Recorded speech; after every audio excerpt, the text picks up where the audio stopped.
네, 이 새벽 주님 앞에 나와 말씀으로 하루를 시작하는 모든 성도 여러분을 예수님의 이름으로 환영하고 축복합니다. 베드로전서는 여러 가지 외부에서 오는 이 시련에 직면한 성도들을 격려하기 위한 목적으로 기록된 격려의 서신입니다. 그렇다면 이 서신의 대상이 누구일까요? 1절을 보면 본도, 갈라디아, 갑바도기아, 그리고 아시아와 비두니아에 흩어진 나그네라고 말합니다. 즉 소아시아 지방의 성도들을 향한 편지인 것이죠. 그렇다면 오늘 이 편지의 목적은 무엇일까요? 앞서 말씀드린 것처럼 외부에서 오는 시련 그리고 고난 때문이었습니다. 소아시아 지방의 성도들은 예수 그리스도를 믿는다는 단 하나의 이유만으로 온갖 비방과 또 인격 모독, 또 일터에서의 해고와 폭행, 심지어는 죽음까지 당하는 온갖 박해를 당하고 있었습니다. 조금 더 상세하게 살펴보자면 이 당시 그리스도인들은 두 부류에 의해서 박해를 받았는데 하나는 유대인들의 박해였고 또 하나는 이방인들의 박해였습니다. 먼저 유대인들은 그리스도인들을 이 회당에서 출교하는 그런 박해를 가했습니다. 요한복음 9장 22절에 보면 유대인들이 누구든지 예수 그리스도로 시인하는 자는 출교하기로 결의하였다라고 이렇게 말합니다. 출교가 왜 박해일까요? 회당의 출교는 단순히 예배의 박탈을 의미하는 것이 아니었습니다. 그것은 예배라는 것은 사실 모여서 기독교인들이 얼마든지 드릴 수 있는 것이기 때문에 딱히 박해로 볼 수는 없습니다. 그러나 회당의 사회적 기능을 살펴보면 출교가 왜 박해였는지를 알 수 있습니다. 바벨론 포로 생활 이후 유대인들의 일상생활은 회당과 밀접한 연관을 가지고 있었습니다. 회당에서는 예배만 드려지는 것이 아니라 종교 교육도 이루어졌었고 또 지역 재판의 기능도 가지고 있었고 또 공동체의 어떠한 네트워크망이었습니다. 그래서 경제적 연결망까지의 그 기능을 담당하고 있었던 곳이 바로 회당이었던 것이죠. 그런 회당에서 출교를 당한다는 것은 종교적인 문제뿐만이 아니라 사회적 생존 기반을 상실하는 것을 의미했습니다. 또 이방 사회로부터는 앞으로 이제 또 베드로전서를 함께 나누겠지만 간략하게 정리하면 종교적인 오해도 있었고 또 국가의 질서를 위협하는 자들이라는 오해도 있었고요. 또 사회적 중상모략까지 그리스도인들을 괴롭히고 또 소외될 수밖에 없는 박해를 지속적으로 가했습니다. 오늘 말씀은 이런 고난을 받는 이들, 이 박해 속에서 성도들의 삶 전체가 흔들리고 무너질 것이 아니라 예수 그리스도께서 고난을 받으시고 그 후에 영광을 얻으셨던 것처럼 그리스도인들 또한 그 정체성을 지켜나아갈 때에 그리스도와 함께 동일한 영광을 얻게 될 것이라는 그런 소망을 담아 편지하게 된 것입니다. 이 시간 함께 말씀을 나누면서 혹시라도 고난 중에 계신 성도님들이 계신다면 또 내가 예수님을 믿기 때문에 불이익을 받거나 어려움에 처한 경험이 있다면 또 더 나아가 내가 예수님을 최선을 다해 섬기고 또 믿고 있지만 만사 형통한 삶이 아닌 실패하고 어려운 인생을 살아가고 있는 것처럼 느껴지시는 분들이 있다면 오늘 이 말씀을 통해 주님께서 주시는 그 진리를 깨닫고 주님을 향한 감사의 고백으로 이어지는 저와 여러분이 되시기를 예수님의 이름으로 소망합니다. 그렇다면 베드로는 고난을 겪고 있는 이 소아시아 지방 성도들에게 무엇을 가장 먼저 말하고 있을까요? 베드로는 그들에게 고난을 받는 이유를 설명하지 않습니다. 또 고난을 피하는 방법도 알려주지 않습니다. 그보다 먼저 말한 것은 너희가 누구인가에 대한 그것을 먼저 분명하게 짚고 넘어갑니다. 2절 말씀을 보면 베드로는 이렇게 말합니다. 곧 하나님 아버지의 미리 아심을 따라 성령이 거룩하게 하심으로 순종함과 예수 그리스도의 핏부림을 얻기 위하여 택하심을 받은 자들에게 편지하노니 이렇게 말을 하죠. 지금 고난과 시련을 겪고 있는 자들을 베드로는 누구라고 칭하고 있습니까? 하나님 아버지가 미리 아시고 성령으로 거룩하게 되었고 예수 그리스도의 피로 인해 정결케 된 사람, 바로 택하심을 받은 자들이라고 칭하고 있습니다. 즉 베드로는 고난을 당함으로 그리스도의 정체성이 흔들리고 있는 성도들의 이 시선과 생각의 방향을 완전히 주님께로 틀어버리는 말이었습니다.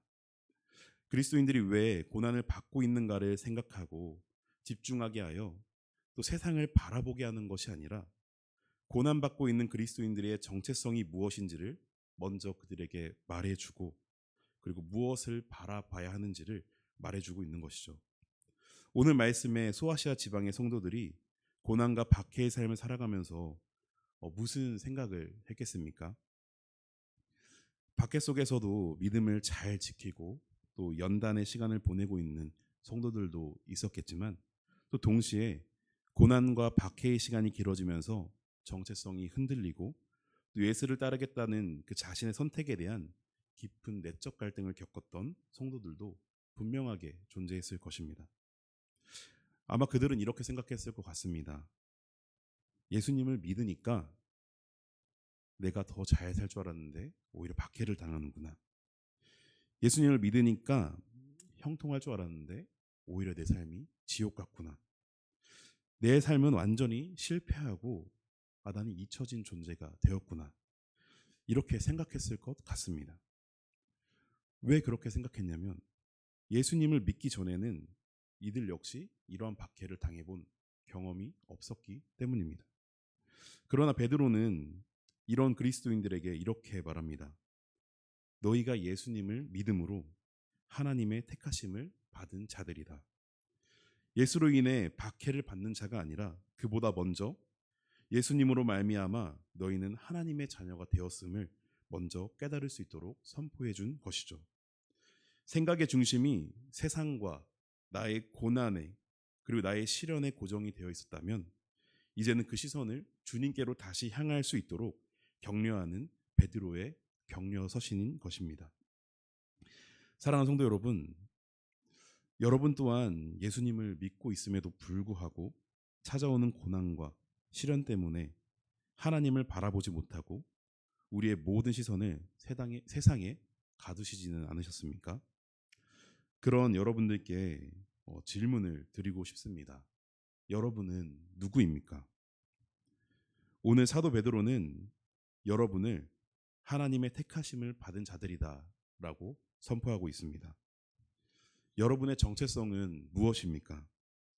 세상의 고난과 시련에 잠시 마음 들 곳을 몰라 방황하실 수도 있습니다.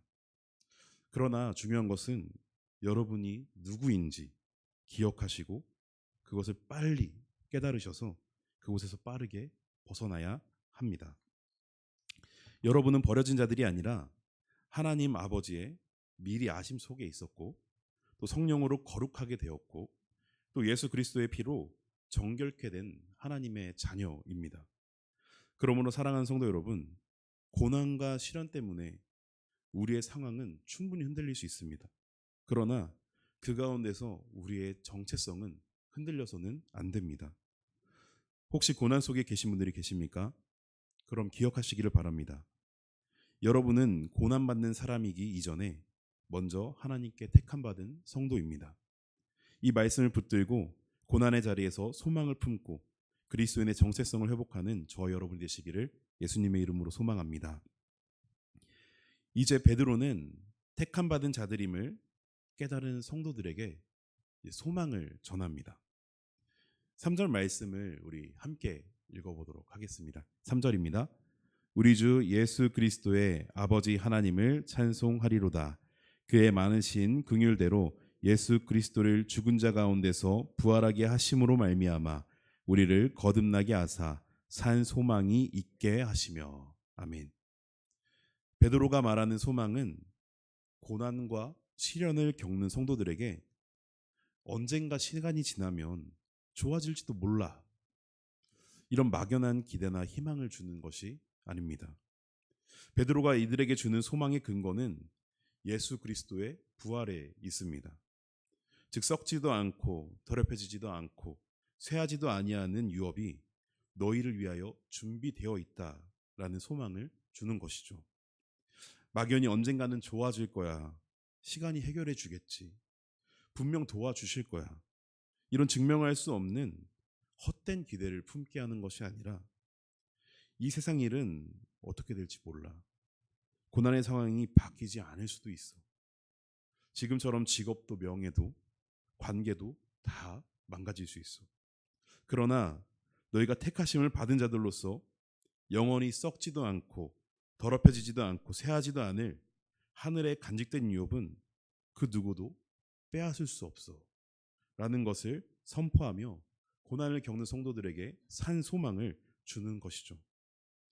이 세상에서의 형통함, 이 세상에서의 부귀영화가 아니라 고난 뒤에 오는 하늘의 영광은 하나님의 능력으로 말미암아 그리고 보호하심으로 말미암아 그리스도인들에게 확정된 그리고 약속된 유업임을 사도 바울은 강력하게 선포하고 있는 것입니다. 하나님은 고난이 끝날 것이라고 약속하지 않으셨지만 고난 너머에 반드시 사라지지 않는 소망을 약속해 주셨습니다.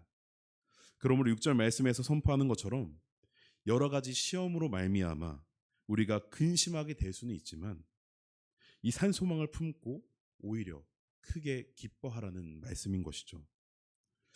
그러나 이런 말씀을 듣는 우리에게는 여전히 이러한 질문이 생깁니다.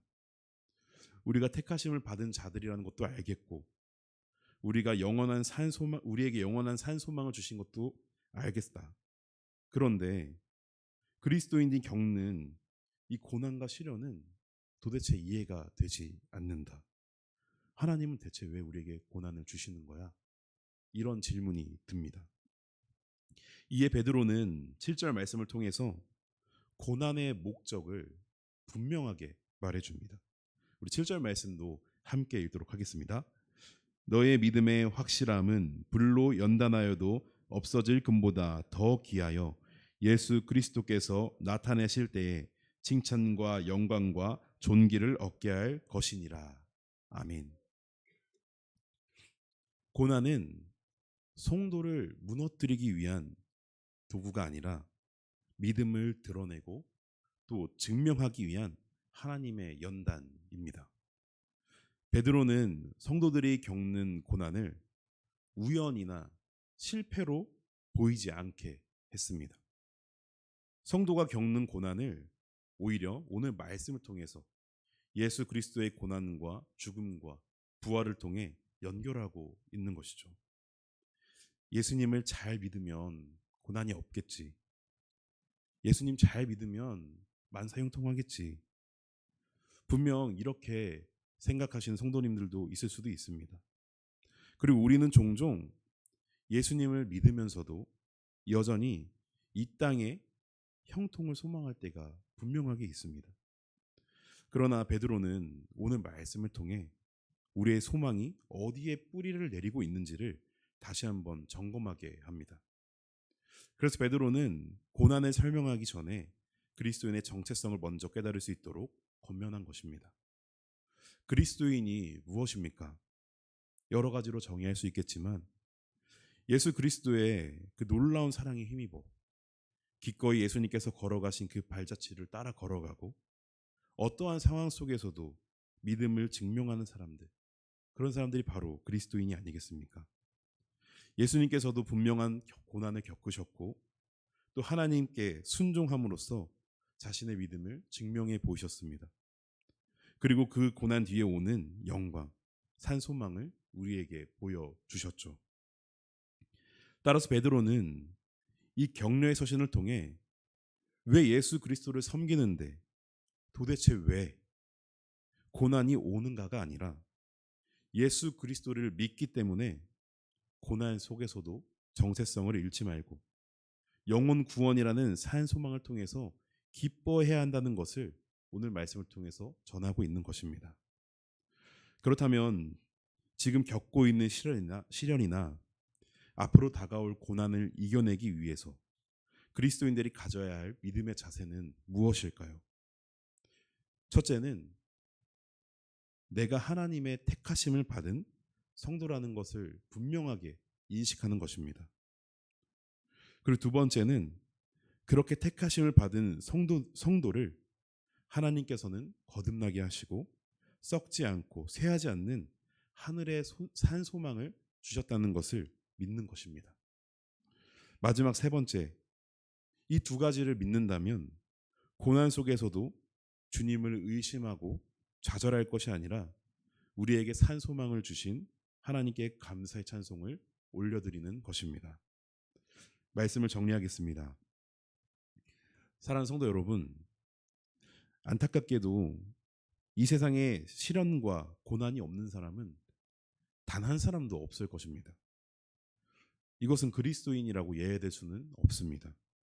그러나 모두가 고난을 겪는다고 해서 모두가 똑같이 그 고난을 받아들이고 똑같은 결과를 가져오는 것은 아닙니다. 그렇다면 고난 중에 있는, 그리고 앞으로 고난의 시간을 겪게 될 여러분들께 질문을 드립니다. 여러분은 지금 고난을 받는 사람입니까? 아니면 택함을 받은 사람이십니까? 혹시 하나님께 우리가 택함 받은 자녀임을 잊고 내가 직면한 고난과 시련으로 인해서 삶의 소망을 잃어버리고 힘든 현실의 문제에 매여 신앙생활에 기쁨도 없고 감격도 잃어버리지는 않으셨습니까?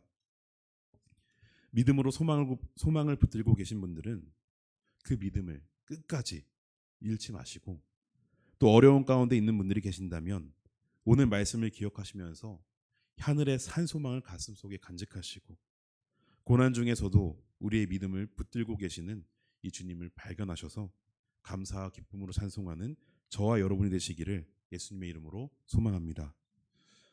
말씀을 마치면서 어쩌면 누군가는 이 오늘 말씀이 그저 뜬구름 잡는 소리다, 그저 말장난에 불과하다, 이렇게 말할 수도 있지만 정말 우리의 상황 속에서, 이 고난의 상황 속에서 전혀 보이지 않는 것들, 그 말씀만을 믿고 주님께 우리가 의지할 때에 분명히 주님께서 더욱더 우리의 삶을 기뻐 받으시고 더 큰 영광을 우리에게 허락하실 줄로 믿습니다.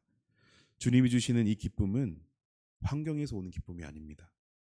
또 고난이 사라져서 오는 기쁨도 아닙니다. 오직 구원이 시작되었음을 아는 성도들만이 누릴 수 있는 기쁨입니다. 그러므로 결코 썩지도 쇠하지도 않는 이 영원한 산 소망을 간직하여 고난의 상황 가운데서도 믿음을 붙들어 주시고 그리고 반드시 영광에 이르도록 인도해 주시는 주님을 바라보는 저와 여러분이 되시기를 예수님의 이름으로 축원합니다. 아멘. 기도하겠습니다.